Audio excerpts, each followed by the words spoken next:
Because, man, I really wish our story had a better ending.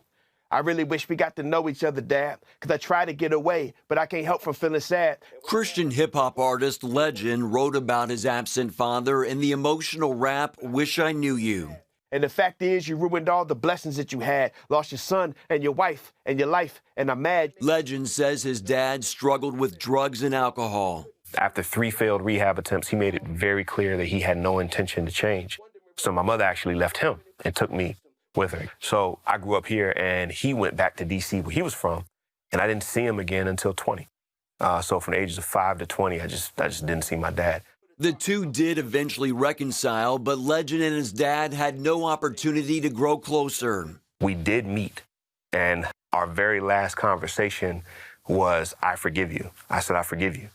And we had this great time of just talking and planning to get to know each other. And right after that conversation, he passed away.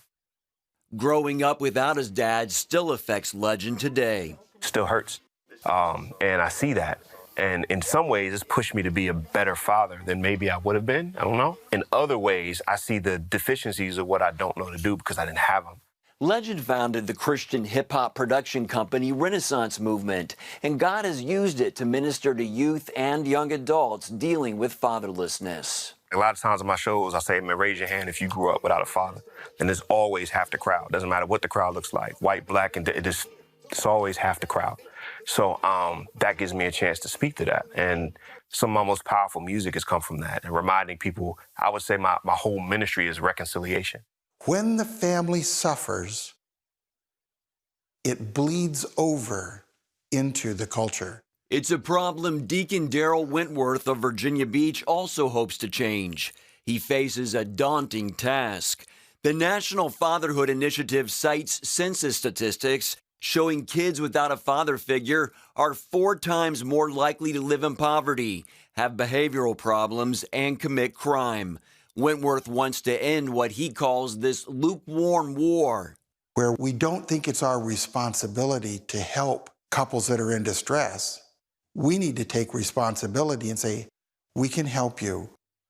Let's come in and help you get healed, help your marriage get healed, because as the marriages get healed, the stability goes into the children. To help back up his words with actions, the deacon is bringing pastors together to establish key relationships. Christian therapist Frank Meadows is a part of this new effort. Today, with so many political correctness types of things stating what a family should be that is contrary to the Word of God, I think it's a massive problem, and people are growing up with a terrible sense of brokenness, fatherlessness, and so many mental health problems are a result of that. Meadows also believes bringing various Christians together is key. A lot of people won't come into a church. However, if they find there's a group where people are getting set free, and let's say people are getting physically healed, that's another example. People are going to come just because they're sick,